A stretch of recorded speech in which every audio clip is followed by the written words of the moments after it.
సచివాలయంలో లంచం తీసుకుంటూ పట్టుబడిన ట్రెజరీ ఉద్యోగులు. బిల్లులు మంజూరు చేయడానికి 15,000 డిమాండ్ చేసిన సీనియర్ అకౌంటెంట్ ఎస్టీఓ. లంచం తీసుకుంటుండగా రెడ్ హ్యాండెడ్గా పట్టుకున్న ఏసీబీ అధికారులు.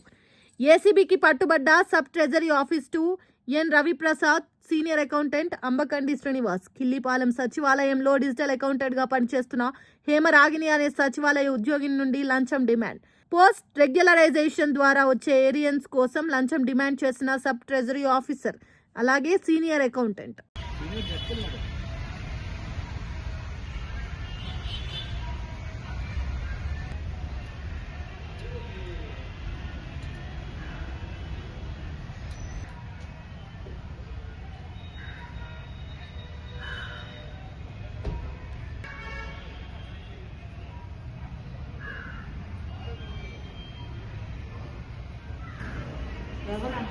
మీడియా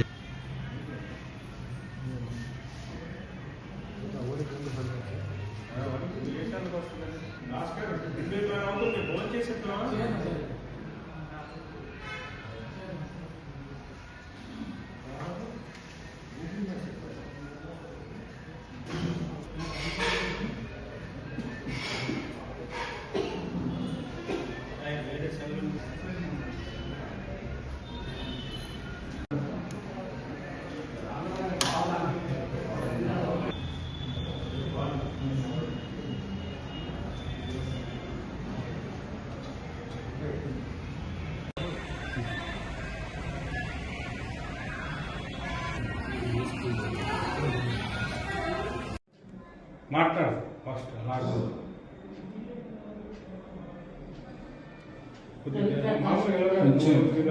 అది ఎలాగన్నా స్ట్రైట్గా ఉండండి, ఇద్దరు స్ట్రైట్గా చెప్పండి. స్ట్రైట్ కొంచెం ముందుకు రండి, ఇటు చూడండి కళ్ళతల్ది.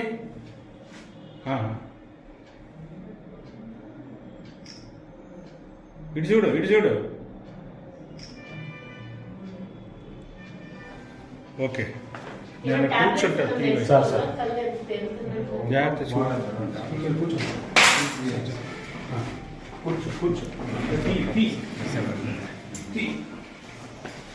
నువ్వు ముందుకురా, ఇలాగా కొంచెం మనరా, ఇలాగా ఇంకొద్దిగా కొంచెం తీయ, కొంచెం సైలెంట్ సార్. తీవే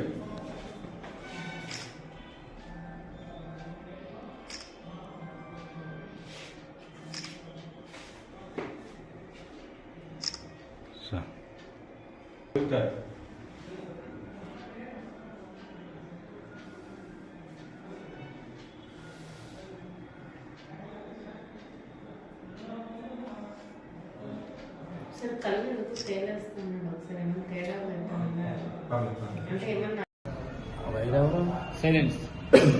శ్రీకాకుళం మండలం కిల్లిపాలెం గ్రామానికి చెందిన ఒక డిజిటల్ అసిస్టెంట్ ఈమె లోపింటి నాగమణి హేమ రాగిణి. ఈవిడ డిజిటల్ అసిస్టెంట్గా పనిచేస్తూ 5/5/2023 రెగ్యులరైజ్ అయ్యారు. సో అప్పటి వరకు 15,000 జీతం ఆన్ రోజు, తర్వాత రెగ్యులరైజ్ అయ్యారు. ఎప్పుడు విత్ ఎఫెక్ట్ ఫ్రమ్ 5/5/2023 నుంచి. సో 2025 డిసెంబర్ వరకు రిమైనింగ్ ఏరియర్స్ శాలరీస్ తాలూకా బిల్స్ సబ్మిట్ చేయడం జరిగింది. 10వ తారీఖుని సబ్మిట్ చేయడం జరిగింది.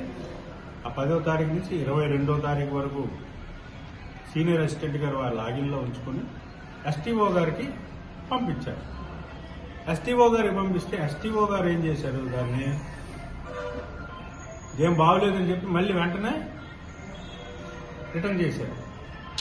ఇదేంటి సార్, నా బిల్స్ అన్ని బాగున్నాయి కదా, మళ్ళీ ఎందుకు రిటర్న్ చేశారు ఏంటి అని చెప్పేసి అంటే 20,000 రూపాయలు లంచం అడిగారు.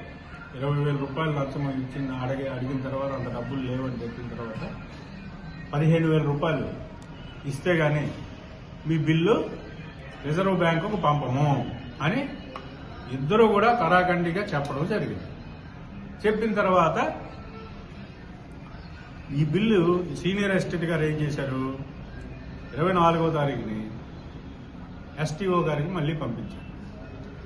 మళ్ళీ పంపిస్తే అలాగ అట్టే పెట్టుకుంటున్నాడు. ఆల్రెడీ ఒకసారి రిటర్న్ చేసాడు, అవి లేవు ఇవి లేవు కొర్రీలేసి మళ్ళీ పంపించడం జరిగింది. మళ్ళీ పంపించిన తర్వాత ఆ బిల్లు ఈ రోజుకి అతని దగ్గరే ఉంది, ఇంకా పంపలే మీదకి. ఏంటి, లంచం డబ్బులు ఇస్తే గానీ పంపరు. ఓకే, లంచం డబ్బులు ఇవ్వడం ఇష్టం లేనటువంటి ఆవిడ శ్రీకాకుళం ఏసీబీ ఆఫీస్కి వచ్చి మమ్మల్ని సంప్రదించారు, నిన్న వచ్చి రిపోర్ట్ ఇచ్చారు. ఓకే, విశాఖపట్నం ఏసీబీ డిఎస్పీ నేను నిన్న సాయంత్రం ఏసీబీ ఆఫీస్ శ్రీకాకుళానికి వచ్చి ఆవిడ దగ్గర కంప్లైంట్ రిసీవ్ చేసుకుని లోకల్ ఎంక్వైరీస్ చేసుకుని ఈరోజు కేసు నమోదు చేసుకుని డైరెక్ట్గా ఎస్టీఓ గారికి లంచం ఇస్తుండగా రెడ్ హ్యాండెడ్గా ఎస్టీఓ గారిని అలాగే సీనియర్ అసిస్టెంట్ గారిని ఇద్దరిని కూడా ఎస్టీఓ ఎన్ రామ్ ప్రసాద్ గారు అలాగే సీనియర్ అసిస్టెంట్ అంబకండి శ్రీనివాసరావు గారు వీళ్ళిద్దరినీ కూడా రెడ్ హ్యాండెడ్గా పట్టుకోవడం జరిగింది. వాళ్ళ మీద కేసు నమోదు చేశాం, అరెస్ట్ చేస్తున్నాము, రేపు ఏసీబీ కోర్టులో ప్రవేశపెడతాము. అలాగే 15,000 రూపాయలండి. గతంలో ఏమైనా ఇచ్చారా? ఇదే ఇవ్వడం సార్. గతంలో ఏమి ఇవ్వలేదు, ఇదే ఇవ్వడం. వాళ్ళ మీద ఏమైనా ఫిర్యాదులు వచ్చాయా గతంలోనే? అది వెరిఫై చేస్తున్నాం, పాతవన్నీ తవ్వి తీస్తున్నాం, ఉన్నాయేమో అని.